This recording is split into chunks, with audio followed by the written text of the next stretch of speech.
Hi everyone, Jolene here from Bookworm Adventure Girl. I hope you are enjoying your day. I started a couple of months ago doing a series about autobiographies, biographies, and memoirs. Part 1 was about stories about people in various types of captivity. Part 2 was about different celebrities, and today I'm going to do part 3, which will be about regular, average people who have a book written about their lives, and then a film was made about their story. To those who have been following my channel, welcome back. To those who are new, thanks for checking it out. Please hit subscribe and stick around. Originally, I was going to share a lot more books, but then I realized I hadn't seen all of the movies or hadn't read all of the books, so I narrowed it down to the ones that I've read the books and seen the movies. I will save the others for another video, and I'll have to do some catching up on my reading. So today I'm going to share 8 books that are either autobiography, biography, or memoir, and I will share a bit about the movies that were made of these stories. Some of them you may be aware of, some of them were quite popular in their time, but I'm hoping that some of them will be new to you as well. If you stick around until the end of the video, I will also let you know what part 4 will be in this series. So the first 2 books that I'm going to talk about are about children or young people who have battled an illness. And both books became made-for-TV movies in the 1980s when I was a kid growing up. And this was the time when we would record movies on VHS, and you could fit 3 movies onto a tape.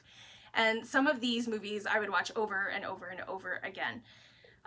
So I'm going to start with a memoir of a story I followed for many years, and it's Ryan White, My Own Story by Ryan White. And Ryan was a young boy in Indiana in the early 80s, and he contracted the AIDS virus through a blood transfusion because he was a hemophiliac. So AIDS was not very well understood in the 80s. This is an understatement. And people who had the disease were often treated with cruelty and violence. And all Ryan wanted to do was to go to school. And although doctors assured the school that no one was at risk, that people were safe, people turned against Ryan and shunned him and his family. Because of this, Ryan became a voice for the AIDS community and an activist to raise awareness about AIDS. And I remember being so impressed by him and how he spoke with such confidence for a young man. I was a few years younger than Ryan and was inspired by how much he changed the world in his short life.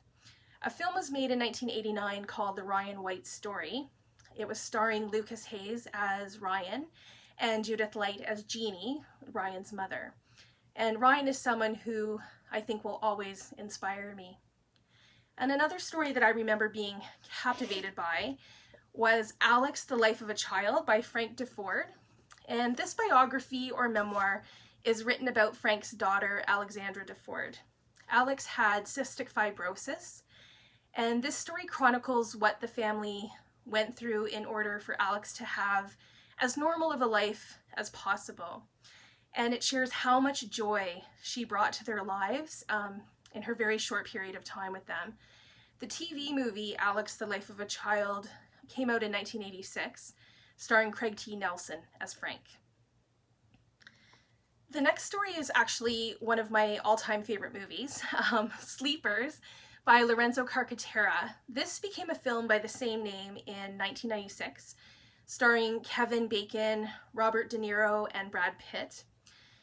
This story is about Lorenzo Carcaterra and 3 of his friends who are basically being goofballs during the summertime. And they're playing pranks in the New York neighborhood of Hell's Kitchen. One of those innocent pranks goes very wrong, and the 4 boys, who are like ages 12 to 15, maybe 16, they're sentenced to a year at the Wilkinson Home for Boys, which is a fictional name. Their time there is unimaginably brutal. The boys suffer from abuse, violence, and humiliation. It's absolutely disgusting. As adults, 2 of them become criminals. Lorenzo becomes a writer, a reporter, and the other one becomes a lawyer. And these become the perfect ingredients to get revenge.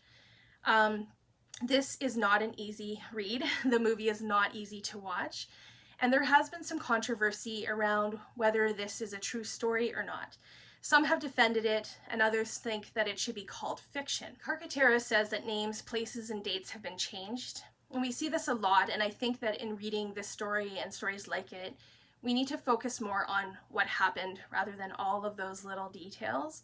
I know that this can get tricky, and it reminds me of what went down with Oprah and James Frey with his book.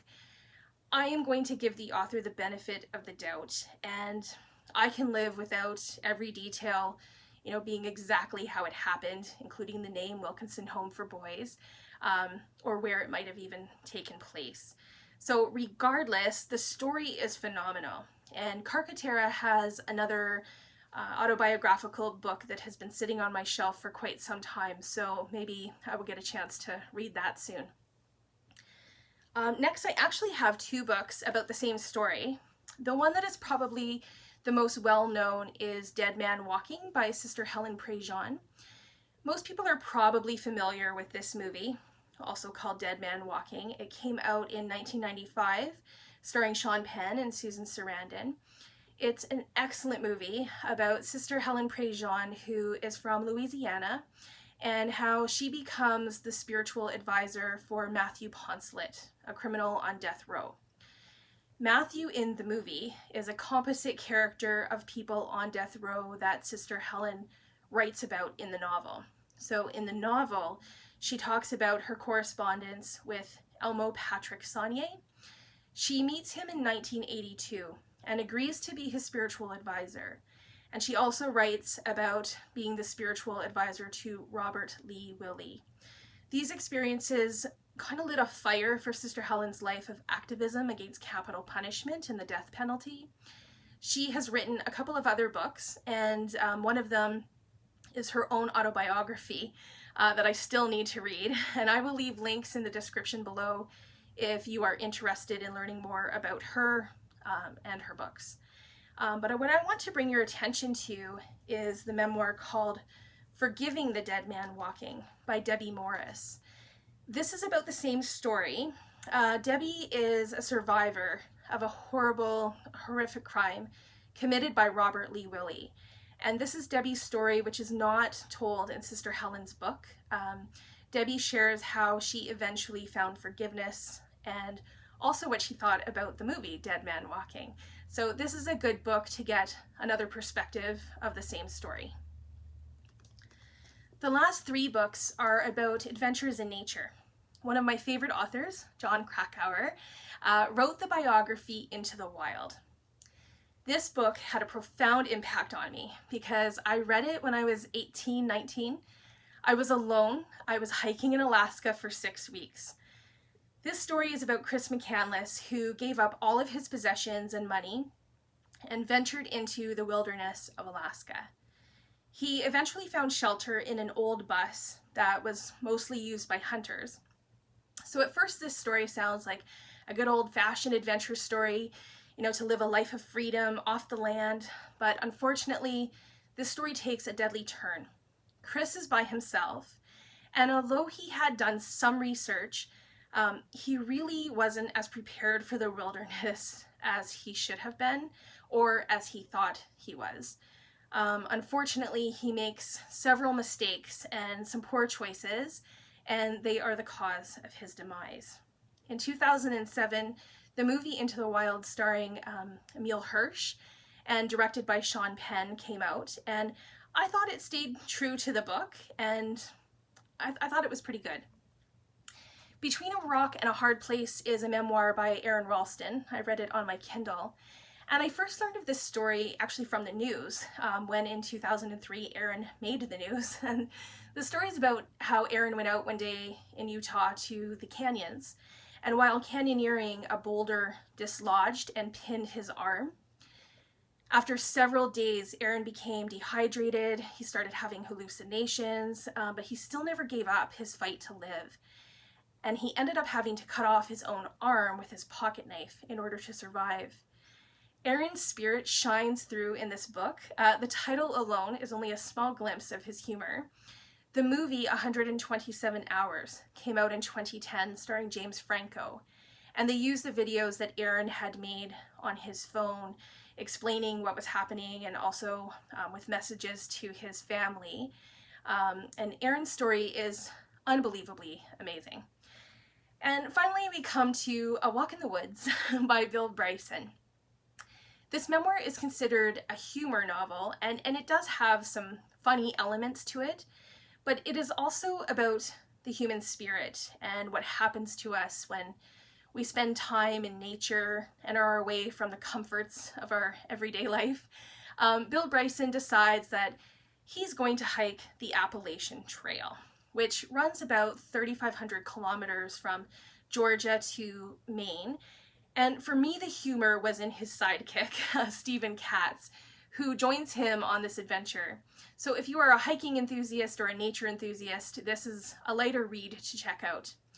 The movie A Walk in the Woods came out in 2015, starring Robert Redford as Bill Bryson and Nick Nolte as Katz. The scenery in it is gorgeous. Hopefully some of these have been new to you, or maybe you've watched the movie and now you want to read the book. Next in this series, which I think I will post in a couple of weeks, I want to focus more on diverse reading. And I think the next one I'm going to focus on is going to be about ability and disability, which is an aspect of diversity I haven't really talked about yet, but I think it's an important one. So I will choose memoirs and autobiographies that are either written by someone who has a disability or that the story is about someone who has a disability. I will leave a list of all of the books I've mentioned in the description below. I will also leave links to some of the films if they are available. There are a few you can get on YouTube, but I will warn you that the quality is poor because they are quite old and they were probably transferred from a VHS tape. So please let me know in the comments if you have read any of these autobiographies and memoirs, or if you have some favorites that you think I should check out. Thanks again for watching. I hope you have a fantastic day, and don't forget to make every day an adventure.